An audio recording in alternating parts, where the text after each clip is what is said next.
Okay, so that is live now, I think, which is good. Okay, so what are we talking about today? Today is all about negotiating. It's a subject that people don't talk about, and for all of you, there'll be a level of negotiation that's needed through your divorce. So it's important to know how to actually go ahead and negotiate. It's something that you need to know. It's something that you will need to deal with. And it's also something that lawyers don't talk about a lot because they're hoping that they will do that for you. This is a process that you could use to do it yourself. So that's what I'll be talking about today. If you've been before, you'll know that the sessions run for about 45 minutes. I'll talk for 25 minutes, and then I'll answer questions if you have any. While I'm talking, please feel free to put your questions in the chat box and I'll come to them in order, depending on time at the end. So feel free to keep interacting with me. Keep letting me know what your questions are, if anything's coming up for you while I'm talking. So it's always nice to get that interaction from you. And while I'm setting up my slides, it would be great if you could let me know where you're up to in your divorce. Have you just started? Are you thinking about it? Are you already in the process? You may have already started. So thank you for putting that in the chat box. Thank you for sharing. Just had my Mayam. Yeah, that's it's an interesting time about to start. She has had her first one. Okay, so she's already had one and you've got your Mayam coming. Okay, great. So you're going to start a level of negotiation already through mediation. And Mayam, just in case people don't know, is mediation, information, and assessment meeting. Just had my first meeting with a solicitor, no negotiation yet, filling in Form E. Okay, brilliant. Separated, started second divorce at 64. Okay, brilliant. Hope you're doing all right. Yeah, it's not an easy process the first time round and you're doing it again. But I hope you're doing okay, and hopefully you've got a level of knowledge this time round and you know a bit more about what you're doing and how things will go. But I hope these sessions help. Welcome to you all. It's really nice to have you here. And I'm just going to hit share so that I can share my slides with you. 48 September 2006, divorce 2019, no financial order. Okay. Doing okay. Adult kids now, so much easier, I think. Yeah, it is much easier when the kids are older. Okay, so let me go around and share. Right. So I hope you can see that okay. I'm going to keep an eye on the chat box as I'm talking, so feel free to keep chatting to me while we are going through. Okay, so really important subject. Somebody has asked, would you have a flowchart of the process with approximate timeframes and form numbers? Okay, interesting question. I will come to that. Let's talk about negotiating. Why? What is this? People do ask me, what is negotiating? Why do I have to do this? And negotiating through a divorce is really important. And what is it? It's a process of communication which is aimed at reaching an agreement. And when it comes to your divorce, you and your spouse are going to have different opinions.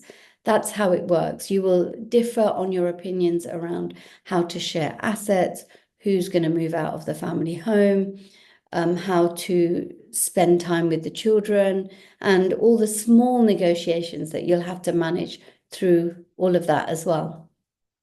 There will be things like maintenance, income, so many things, handover, collection of the children, so many things to negotiate. And negotiation is a way to address these differences and work towards a resolution that works for both of you. There's certain things that you will find when you say to your partner, ex-partner, that this is happening, we're going to separate and divorce. Certain things are instantly agreed. So I was talking to somebody this week, and they said as soon as the decision was made, the first thing that we agreed is that we'll sell the family home. So that's a big decision that's been already made right at the beginning. So you may have certain things that you've agreed. It may be shared care of the children. You've agreed that that's what you're going to do. And then there'll be certain things that aren't agreed, and these are the points that need to be negotiated. I'm sure you know that there's a lot of benefit in negotiating directly with your ex-partner if you can, because when you are able to negotiate directly, for some of you it won't be possible, but where it is possible, it's a good idea to do it because you will save money. When, say, for example, you've got two solicitors involved and the two of you, the negotiation can be a little bit longer and it can be costly because, say, for example, you tell your solicitor, this is what I want. Your solicitor then emails or writes to the other side solicitor. The other side solicitor will then look at that, send it to their client. Their client will give their opinion. It will go back to their solicitor. Their solicitor will write a letter. And you could see how actually, if you're able to sit together, it's much easier to negotiate, but some of you won't be able to do that. Your financial settlement can be different if you are able to negotiate it. You need to negotiate how assets are split, what happens to property, what happens to debts. It can have an effect on your emotions if this process takes too long. Some of you will know divorce is so emotionally draining. It is very, very tough going through this process. But getting to an agreement yourselves can reduce that stress and anxiety. If you've got children, then being able to negotiate yourselves is really important because then you can create something that works for both of you without a fight, which is what some people go through. And children will pick up on the tension at home. They will pick up on your anxiety, your stress levels, and it is not great for them to see things being quite toxic and actually being difficult even during a divorce. Obviously, there's time and cost savings if you're able to negotiate. If you can't agree, then you'll end up in court as a last resort, hopefully. Court proceedings are time consuming, they're expensive, they're really stressful. And good negotiation can get you to a point where hopefully you can get things resolved quicker. It's more cost effective than going to court. And by negotiating, you can obviously save money and move on with your life quickly. So there's really good benefits in being able to do this.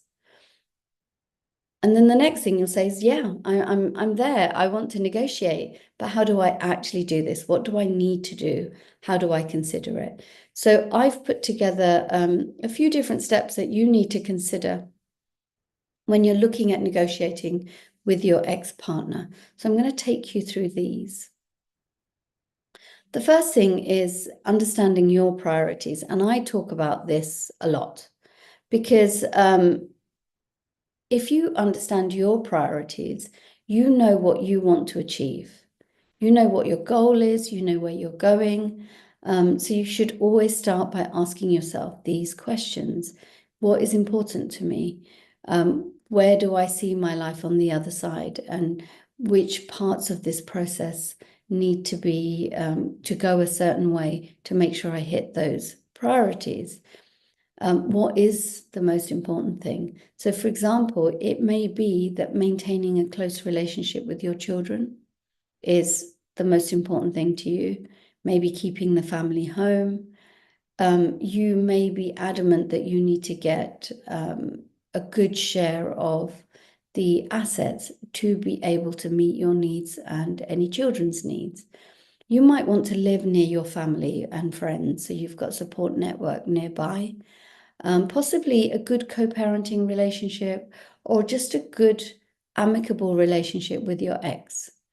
Some people say to me that their biggest priority is just being at peace, away from the stress, and having a clean break helps them achieve that. So no links between you, financial links. Some people would say, everything else is later down the line. But what is more important to me is a divorce that is quick and not expensive. So what are your priorities? And understanding your priorities will help you approach your negotiation with more clarity and more focus as well.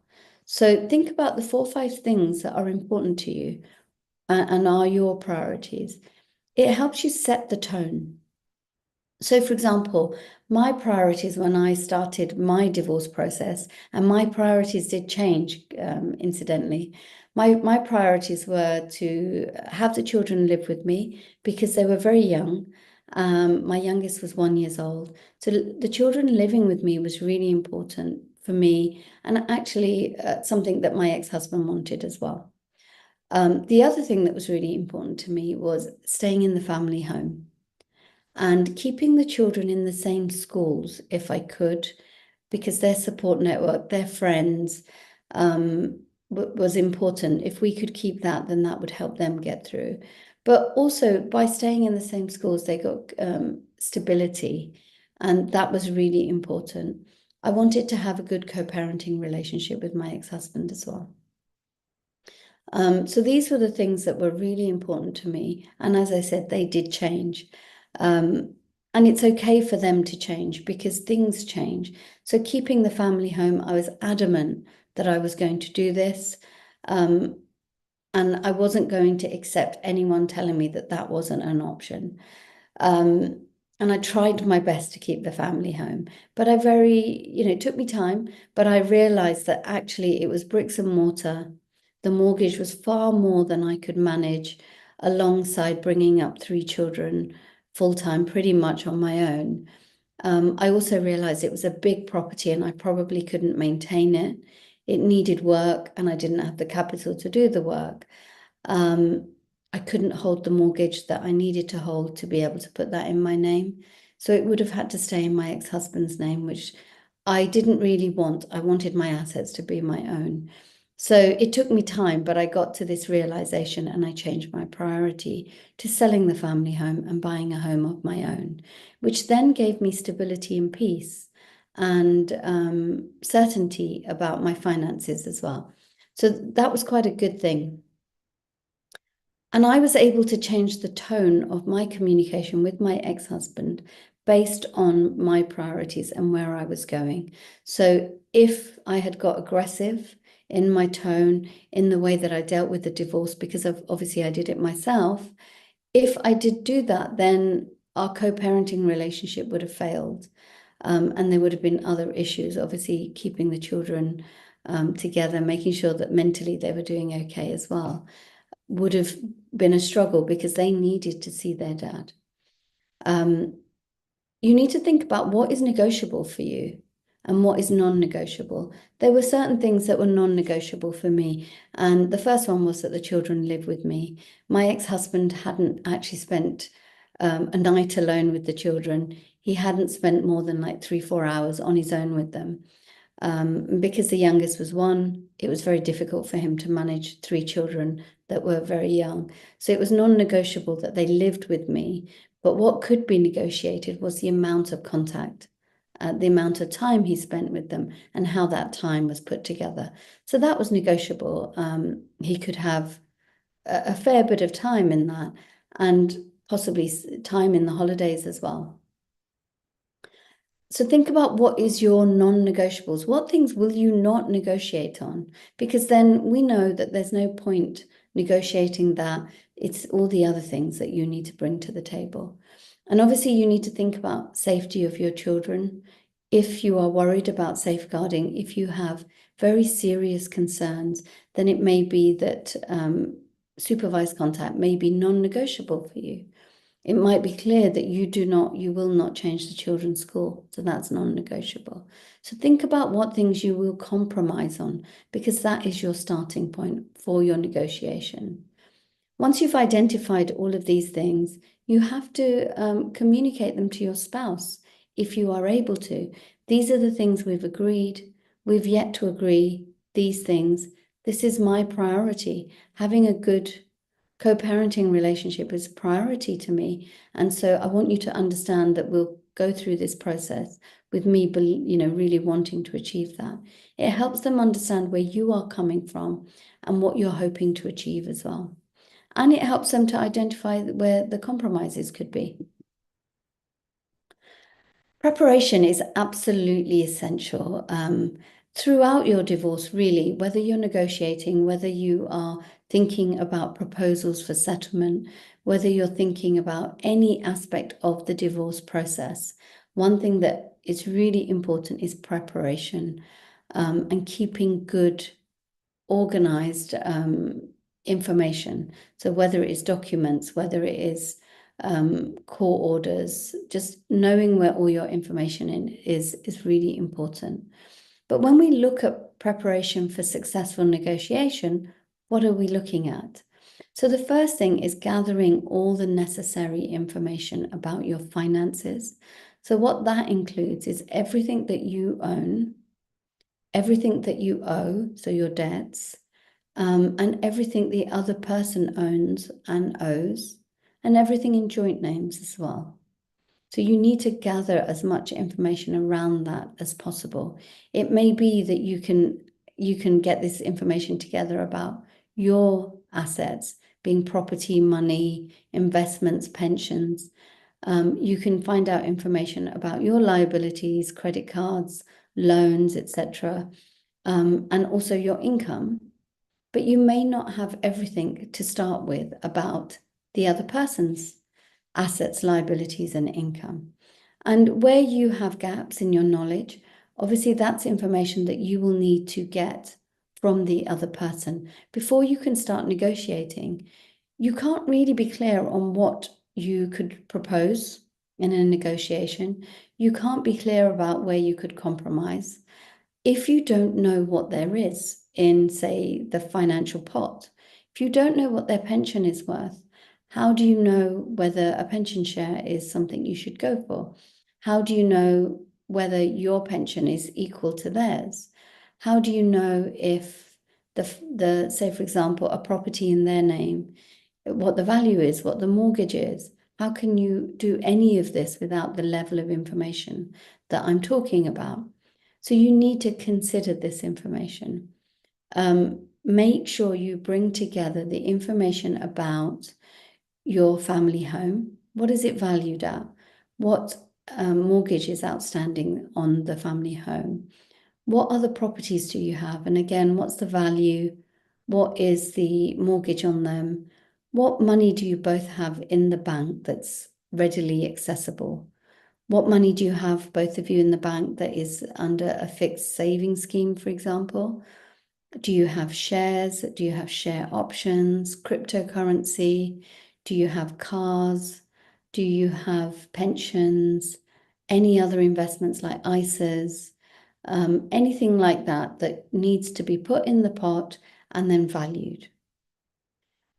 And it's always a good idea, once you have got this information about your pot, everything you've got, and you've asked the other person for what they've got, and they've provided that, it's then a good idea as part of preparation to understand the law around your finances. What are you entitled to when we look at your finances? Have you looked at the Section 25 factors around money and how we share assets on divorce? Have you looked at proposals that meet both your needs and the children's needs? So it's really now part of preparation is understanding your rights, understanding how your assets could be shared to get to a fair settlement, understanding your rights around children and how you could share time that actually meets their needs and puts them as priority. And obviously we have to work around your work schedules, other needs, such as if one person is living an hour away, then it's in the children's best interest for the person that lives local to their school to drop them to school every day and pick them up. So you need to get some legal guidance. You need to think about the options that are available to you as a final proposal, whether it is on finances, whether it is around the children. So obviously I'm going through this quite quickly. And I do other sessions on sort of how to get to a fair settlement, how to split time with the children, what factors do we look at when we're sharing time, when we're sharing assets. So some of those other sessions will go through this in a bit more detail. Obviously, today is about negotiation, so that's the bit that I need to obviously talk about. And one element of negotiation, which is really important, again, is communication. How are you communicating with your ex-spouse? You need to communicate effectively because negotiation may not just happen in one sitting. You may have some time that you spend together to finding out what assets you've got, piecing together all the valuations, making sure you understand what your bottom lines are, what you've got. And then you may negotiate a little bit. You may be communicating on certain elements. So today you might decide that you are just going to talk about the family home. What could we do with the family home? Do you want it? Shall I have it? Do we sell it? Do we keep it in joint names? So these small pockets of communication may be how you negotiate. You may not have a sort of 5-hour session in one go where you talk about everything, because you might need to do it in little chunks because it's hard. Emotions will come up. There may be things that you talk about that you don't get to an agreement on, and it might be that you'll have to resume that conversation. But when you are actually sitting together, you need to listen carefully to what your spouse has to say, because what happens is often they are saying something and we don't hear it clearly. They may say, I don't mind what you're doing, what you want to do with the family home, but my preference is to sell it. And the bit you hear is sell it. And so you have to listen carefully. The bit before was, I don't mind. So if you hear that, then you know that there is a level of communication and negotiation that's available there. So you have to listen to exactly what they're saying, not just what you think they are saying, or not thinking about it from a point of view of something from the past. You might hear when they say, I don't mind what we do to the family home, but my preference is to sell it. You might hear, something that was discussed in the past. Well, you always said that in the past, and every time we've had these discussions, you don't care about the family, and so it then turns into something else. Keep clear about what they're saying. Listen carefully to what they are saying, and when you express yourself clearly. Make it clear what you are saying. Sometimes we are not clear in what we're saying. Sometimes we talk about things and we're not answering a question, or we are not saying, well, actually, if you don't mind what you want, what we do with the family home, I'm going to express what I want, which is that I would like to stay in the family home. And I've thought this through and I've got a proposal for how I could do that. And this is what you have, thought through, and you express it really clearly. Try to avoid blaming, attacking, getting defensive, because these things will happen. As the other person is speaking, in your mind, emotions will come up, triggers will come up. Something from the past will trigger you because they always say that, or they've always put you down in that way. And your focus is getting this agreed. So try not to get involved in that conversation, even if they bring up the past, or they bring up, well, you've never liked this family home, or you didn't put money into the deposit, so I should keep it. Try not to get involved too much in the emotion of it, or blaming or attacking. What you need to do is focus on what is constructive and where you need to get to, and you're moving this forward. You're looking forward. You're not looking at the past. So making sure when they go into the past and start blaming, attacking, talking about whatever has happened in your marriage, that you move it forward. You let them say the things, you hear it, but you have to move it forward. And you say, I don't really want to talk about the past. That's all gone now. We're in this position. What I want to do is reach agreements around going forward. I'm only looking forward. The past is gone. So almost you keep moving it forward rather than going backwards and getting involved in that emotional discussion. All of you will know that discussion because I'm sure you've had it. what happens when you start talking about your relationship is that you lose focus on what the talk was supposed to do and go with one focus. So you might decide today is all about the family home. And so that's my focus. Once we've reached an agreement on what we could do with the family home, then I'll move on to something else and have your list of things that you're focused on. Think about the biggest thing first. Don't go there with 7 things to agree. Think about the biggest thing that needs to be agreed, and it may be the family home. That might be the biggest thing you need to agree. It might be where the children live. And that conversation is going to be really hard. The family home is emotive. Where the children live is emotive. So just understand these things will be emotional, but you need to try and stay calm, keep the conversation focused and constructive, and don't try to bring in 10 different things, just that one thing, and try and get that agreed. Try and think about the negotiation with a collaborative mindset, because when you only think about it from your point of view, the other person doesn't feel heard. And they are talking about their point of view and you're talking about yours.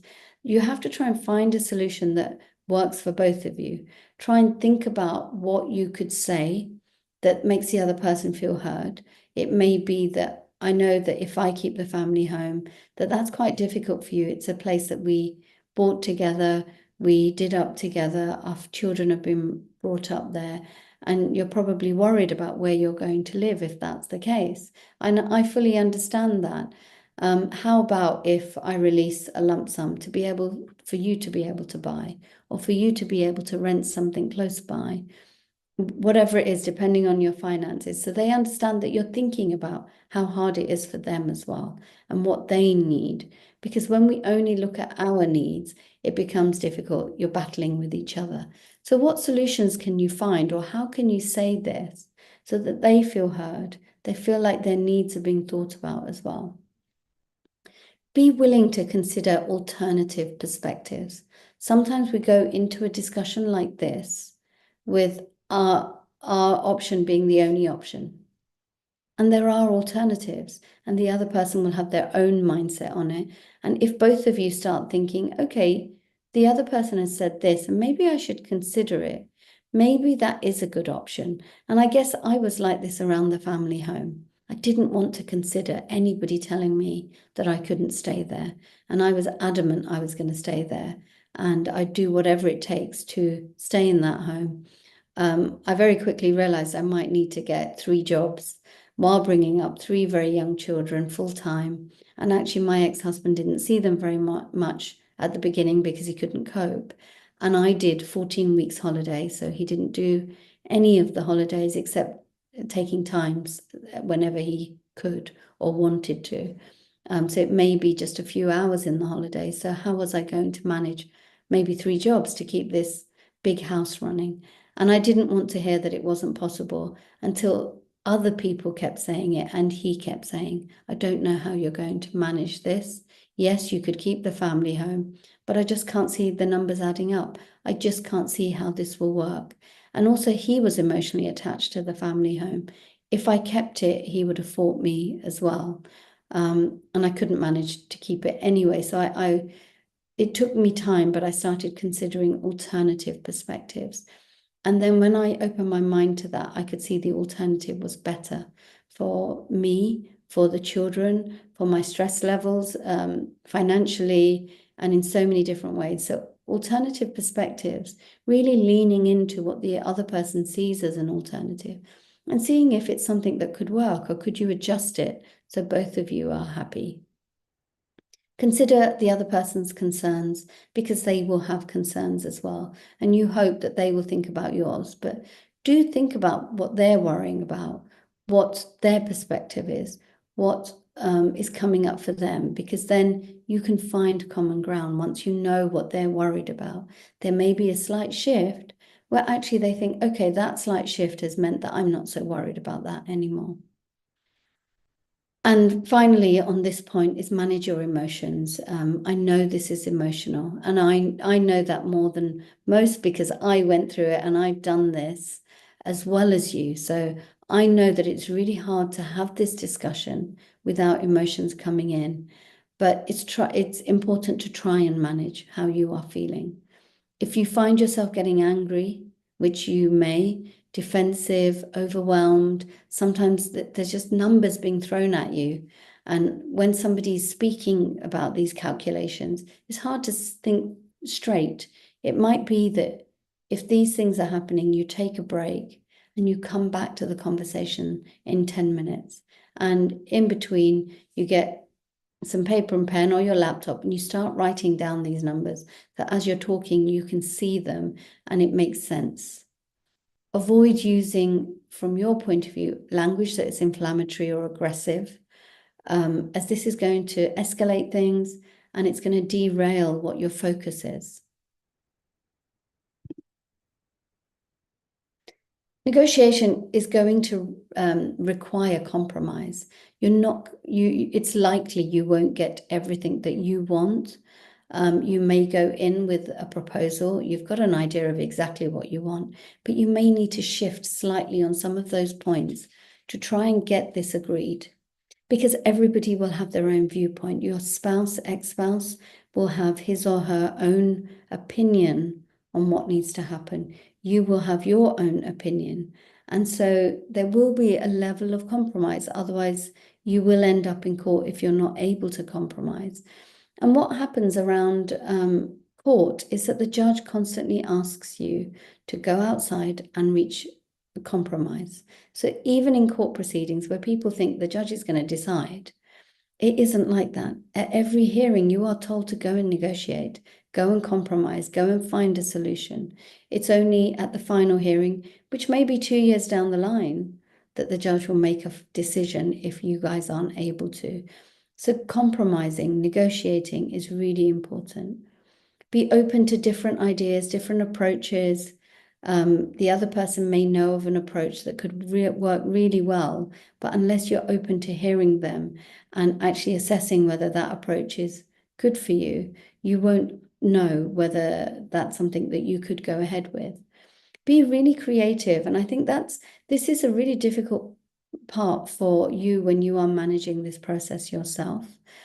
Obviously, I've been doing it for many, many years, and I can be creative in my solutions. I can find different ways where we can do a whole host of different things to make sure both parties' needs are met, which is really important to get to an agreement. Think about what you could agree that might meet your needs, might meet the other person's needs and the children's needs. How could you be creative in that? Housing is always a worry, and that's going to be the first thing that comes up. So if you're worried about what happens to the family home, you have to think about one person could stay there. And say, for example, it is you staying there. The other person is saying, well, what will I do for housing? You know, all our assets are in the house. We've got nothing else. What am I going to do? It might be that the mortgage is transferred into your name and you could maybe release a lump sum, so take a slightly bigger mortgage to give the other person enough money to be able to get a deposit. It may be that the house stays in joint names and the savings that you have are given to the other person to be able to rent or to buy a house for them to live in. And the house in joint names may stay there until the youngest child is 18, so that the children have got stability. And if you're not able to transfer it into your name, then that could be a good option. So it's being really open to assess every option. Obviously, there's going to be arguments. There's going to be discussions that could be heated and lots of emotions. You might need to consider all the different options. You might need to consider how you could keep emotions stable during this discussion and what alternative options are there. So sometimes you say, okay, what I'm going to do is go and find a few alternative options, and you do the same. So when we get back to sitting down together, we come with some alternatives, some options. It may be that you'll need to go and do some research. What's your mortgage capacity? What will your monthly expenses be if you live in this type of house? So you might need to go and do some more homework and come back to this discussion and then see if there's some flexibility there. Again, brainstorm. with the other person solutions that could work.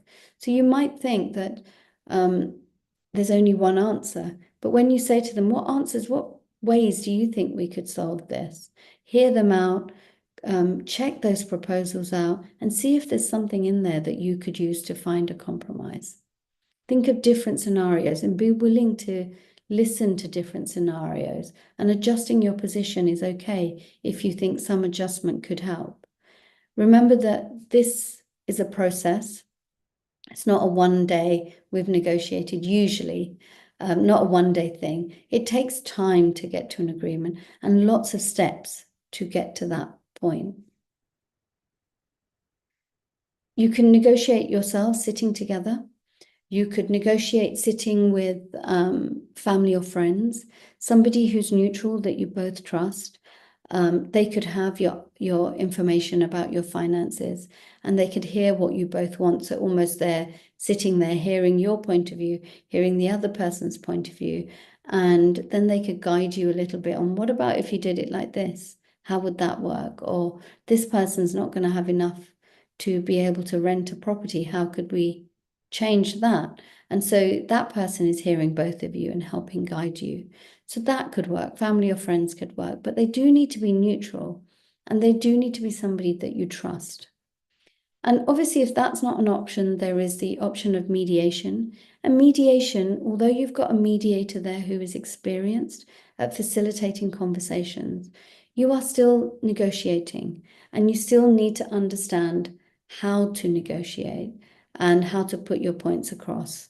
So even in mediation, it's still a negotiation with a professional there to keep the conversation constructive, to keep you from arguing, raising your voices. I've seen a lot of that. I've worked with couples for many years, and I've seen how hard it is to get to an agreement, even with a professional in the room. So mediation is still negotiation. The other ways that you could negotiate a settlement or plans for children is through other forms of out-of-court dispute resolution. So there is something called arbitration, which not many people use, but it is an option that's there. Arbitration is where you have somebody who's a professional who is used to resolving disputes. You would both contact an arbitrator. It's a private thing, so you would have to pay privately. And you could either put written submissions to the arbitrator. So both of you put your points across about settlement, why that settlement is good, how it meets everybody's needs. And the arbitrator just decides on paper, or you could both turn up with witnesses and the arbitrator could make a decision. And so it's almost like a private court proceedings, but not as lengthy and not as difficult. The other ways to negotiate, if you want to have somebody who is with you, is roundtable negotiations. And what this means is, the way it appears is you see these American soaps, American programs where the lawyers are sitting across the table from each other and the negotiation is happening. It can happen that way, where you've got your lawyer with you, you're sitting across a table and you are bashing out the terms of an agreement. What generally happens with a round table is that you and your ex-husband or wife will be in separate rooms, and the barristers or your lawyers will go between the rooms. So say, for example, the starting point is who's going to keep the family home. The lawyers will have a chat and there may be an agreement straight away around that. If there isn't, then they will both come to you with, these are the options that the other person gave. Is there any movement here? This is what I think could happen, with a view to getting you closer and closer to that agreement. And the way they do it is that you are there all day. You start at 9 o'clock and you could finish at 6, 7 o'clock, and you stay there until you get to an agreement. A few points that are left to follow up on. So that's another way that is really good. And I've had quite a lot of success with recommending this to clients. They've got to agreement. You can agree during court proceedings, as I mentioned, the court will ask you to go outside and get to an agreement. And that's similar to a round table where your legal representatives will talk it through and try and find the issues that are still outstanding and try and get them negotiated. So obviously through court proceedings, you can look at negotiation as well. So these are the different ways, the different places and different professionals that could be involved in negotiation with you. I mean, then the next bit is professional help. And I talked a little bit about the professionals already. But you getting help with your emotions, surprisingly, can help you with negotiation, which you might not link the two. But where, you maybe have gone through some trauma, maybe so much is coming up for you. You might be suffering from depression. You might be suffering from just feeling really low. It's really hard to have a constructive discussion with the other person when you are feeling like this, because you are likely to get emotional. Some people get angry. Some people will cry. Some people will feel intimidated. And so actually getting help with your emotions can help you feel more stable, can help you feel stronger, confident, clearer. It can help you put boundaries in place. So actually, if that other person starts raising their voice, that you are ready to say, I'm really sorry, I want to do this. I want to be able to negotiate this directly with you, but I can't allow you to speak to me that way.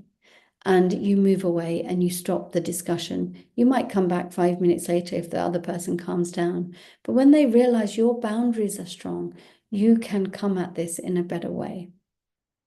It's also important because you need to make a lot of important decisions around this time.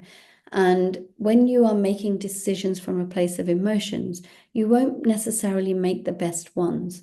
So, for example, I was working with a guy that has 2 children, and he wasn't seeing the children very much, just through the other person not allowing contact, even though there were no safeguarding concerns. And he kept saying that I feel so upset that I'm not seeing my children, that I'll just give 100% of the assets to the other person. Let her just have everything as long as I can see my children. And he was willing to sign away everything. And obviously that's him talking from emotions, because obviously it's difficult. And I had to say that there's no guarantee if you sign 100% of your assets over to her that she will still let you see the children or still not alienate them or make this hard. And so obviously sense checking with somebody is really important. And so sometimes just getting some help around your emotions, therapy, hypnotherapy, emotional freedom technique, healing, whatever it is that helps you the most, can help you make better decisions. So think about what professionals you might need. I talked a bit about mediation, and a mediator being a neutral professional that's there to help you with agreements that you need to reach. They can provide information about the legal process and help with disagreements. You may still need to get your own legal help, because the mediator cannot say this is a good settlement for you or this is what you're entitled to, because they are there just to guide both of you generally. They can't be specific, because they would be taking sides then, and they can't do that. Mediation can take place face-to-face. It can take place online. You could sit in separate rooms.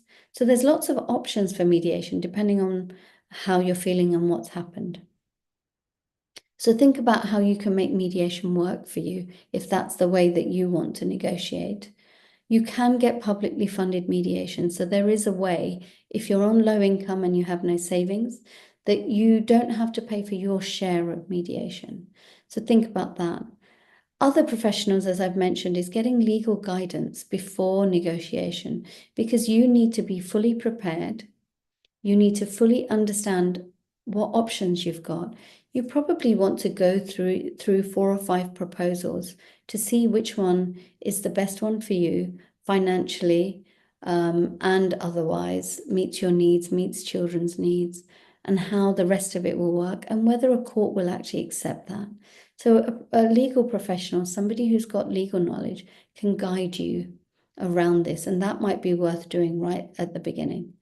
Obviously, there are solicitors, and you will have heard of solicitors. They charge on an hourly rate, usually between £300 and £400 an hour. But obviously, I came across somebody who charged £700 an hour plus VAT, £800 an hour. So it depends on the level that you choose. They charge for everything, reviewing your file. Every week they will review your file and they will charge you for that, for meetings, telephone calls, writing letters, reviewing letters and emails that come through, preparing documents, anything like that you will get charged for. The average cost of a solicitor in the UK for divorce proceedings is about £18,000 each. Obviously, it could be more, that's an average cost. Sometimes it could be 50,000, but then again, it could be 10. So 10 is about the minimum that I hear about, usually a bit more than that. But obviously, that could be your divorce, it could be 10,000. The costs depend on how long it takes, how quickly you can get to an agreement, whether court proceedings are necessary, how both of you behave. So you can keep your costs down if you both can act in a way that's amenable, you're willing to compromise, you're willing to see other options. There's many ways of getting to an agreement. So although I've been through so much today, find a way that works for you. There will be a way to get to that agreement. It's important to be creative, find solutions that both of you could possibly be happy with. Obviously, we don't want you to go to court. We don't want you to have those fees of £50,000, £60,000. So definitely worth trying other options to try and get this settled. But bear in mind, if there are safeguarding issues here, if, say, for example, there has been extreme domestic abuse, you may not be able to sit in a room with the other person and have mediation. You may not be able to sit with them on your own and have a discussion. So you need to find other ways of getting to that agreement. So think about those things as well. And I didn't really talk a lot about myself so far. So I'll tell you a bit about what I do and how I work. And I came to this really because I went through my own divorce 13 years ago now. And I had to go through all the steps that you're going through. And before that, I was practicing as a family lawyer. And so I'd helped many people go through this process. I don't think you can link how it really feels until you go through it. And that's actually what made me think about a different solution for people, something that was gentler, something that held your hand throughout, somewhere where you're not scared of picking up a call to your solicitor because of spiraling legal costs, somewhere where you can feel supported generally and actually finding solutions that work, not just this is a process and you have to follow it. So I'll tell you a bit about that just before I finish. So I have a program, it's a fixed fee support program where I support you, help you, guide you to become financially empowered, confident, emotionally resilient, but it's all about the legal process. I'm helping you go through the legal process. And obviously emotions will get help, but this is a process around getting divorced that I'll be helping you unravel and giving you steps to take. What do we do? I help you with correspondence, so writing letters to the other person, writing emails, preparing documents. I help you with the divorce application. Maybe if you're on low income, I help with fees, financial proposals. What settlement are you, which proposal are you actually going to move forward in your negotiation with? It comes with a supportive community and other experts that come along as well. And when we say a supportive community, it's actually in a group that you are doing this. And so you have got other people going through a divorce process with you. The benefit of that is that you get a tribe. You've got places where you can ask questions from people that actually understand. But also it means that I can keep your fixed fee low as well.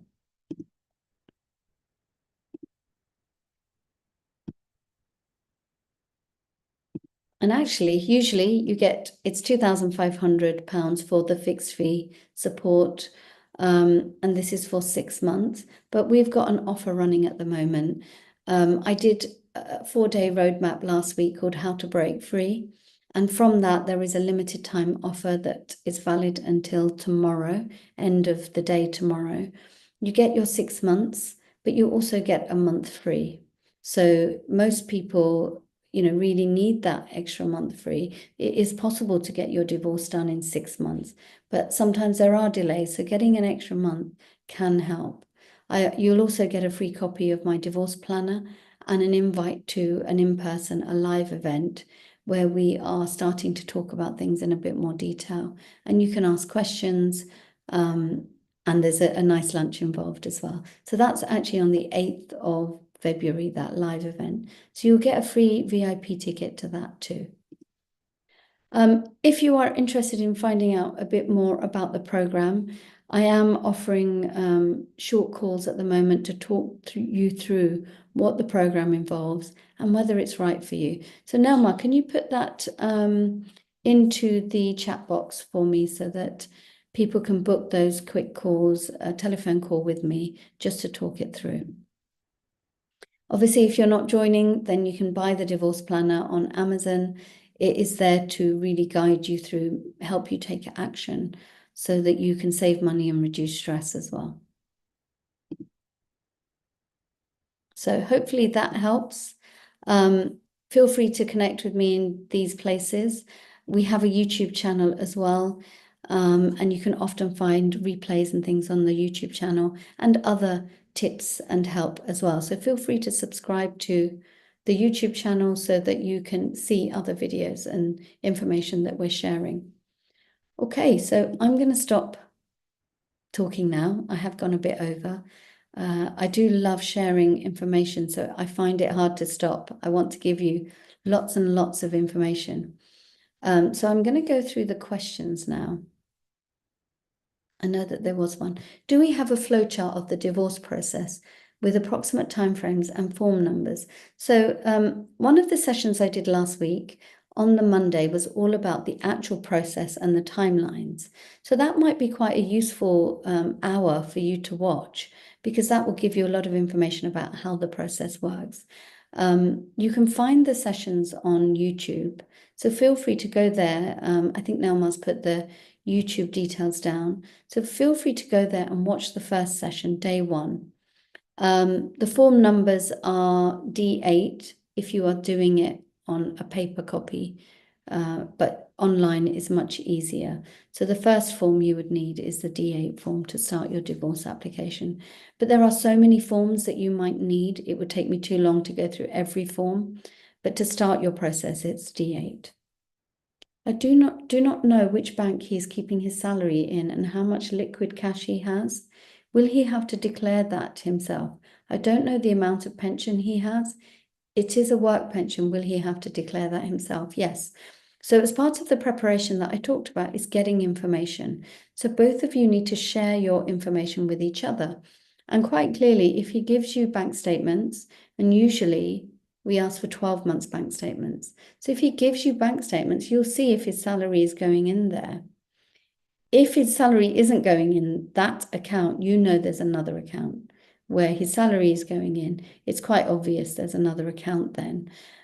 Look through these bank statements. That will give you any other information of accounts that maybe he's not told you about. Again, the pension has to be declared, and it's not the summary that you get annually that is being declared. It's something called a cash equivalent value that you need to obtain from your own pension company, and they will tell you what the value of your pension is. That is a very specific value, the cash equivalent value, that is used for court proceedings. So think about whether, if you've got a pension, you contact your pension company, ask for the cash equivalent value. They will send you that in writing. And your husband should do the same. So you will have these documents that you share with each other. Roughly, what is the cost for roundtable, all-day negotiations total for 2 lawyers? Are there lawyers specifically trained in this form of negotiation? Any organization to go and find a lawyer experienced in this way of doing things? Okay, really interesting question. Thank you for that, Laura. For a roundtable, it's difficult to say because it depends on your situation. But what we have seen, you can get a barrister. You both could have barristers. You could have a direct access barrister. So you don't even need a solicitor to instruct the barrister. You can instruct them yourself. The cost of the barrister may be about £7,000 because they have to do some preparation beforehand. But actually, it's cheaper than court proceedings. So it's a really good option. But that might be about 7,000, 8,000 per person. You could have a solicitor doing this for you. Obviously, you'd need to instruct a solicitor and ask them what their cost would be for the day. Some people have a barrister and solicitor. It's not necessary, but some people prefer that. But having a barrister there, both of you having a barrister there, they're normally used to negotiating like this, would be a good way of resolving this. But there are lawyers specifically trained to do this, and they're called collaborative lawyers. So if you go to the Law Society website and find a solicitor, a section in their Law Society website, you can find collaborative lawyers. So lawyers that are used to doing this roundtable discussion. So think about whether that might be an option for you. It's always worth finding out the costs, the benefits of each thing before you go ahead. Do you have a 6-month program for men or just for females? So this 6-month program at the moment is for females, because I have run it for men. And what I find is there's not a big take up because they don't necessarily want to talk about things in a group, even though they can be anonymous. So it's something I've run for men, and I'm happy to run for men, but I find that it's not really the thing that the way they want to work. So normally if it is a man, I work 1-to-1, unless I get lots of men asking for it, and I can definitely set this up for you. It's been really helpful. Thank you. Clear, concise, and your own experience adds huge weight. Thank you. How important are housing needs? We have a family home on rent. I'm in supported accommodation. Housing needs are very important. Your children's needs are priority. And as part of that, their housing needs are very important. Where you are going to live is a very important aspect of your divorce, because not only does it give us information about finances and how your finances may be arranged, but it gives us information about how stable the children will be and whether you can keep the family home you're in. Obviously, it's priority for the children to have stability, and the housing needs would be a level of that. So a really important subject. So thank you for raising that as well. I'm glad that you found this helpful. I have gone a little bit over time, but so lovely to have you here. So lovely that you could share this hour with me. Feel free to touch base with me if you want to find out more about the program. Touch base with me if you've got questions. Follow me on socials. On YouTube, you'll see lots of information as well. So good to have you here, and do take care. We will catch up soon. There'll be a session next week. Can't really remember what that is. Nelma, you probably have it in your diary, so you might know what session I'm doing next week. Be great for you to put that in the chat box so that everyone can see what we are talking about. Hopefully you can see it in your diary. I'm glad it was a good session. Thank you for your feedback. I always appreciate hearing from you, and finding out exactly how this is sitting with you, what information is resonating, the questions. So it's really nice that everyone shares. We're talking about fair and reasonable divorce settlements next week, which is a really interesting topic because fair and reasonable is different for everybody, and the court is looking for you to get a fair and reasonable settlement. So that's a really interesting session. So do come along to that as well. And I will catch up with you all next week, unless you've booked a call, and see you soon. Take care. Nice to see you.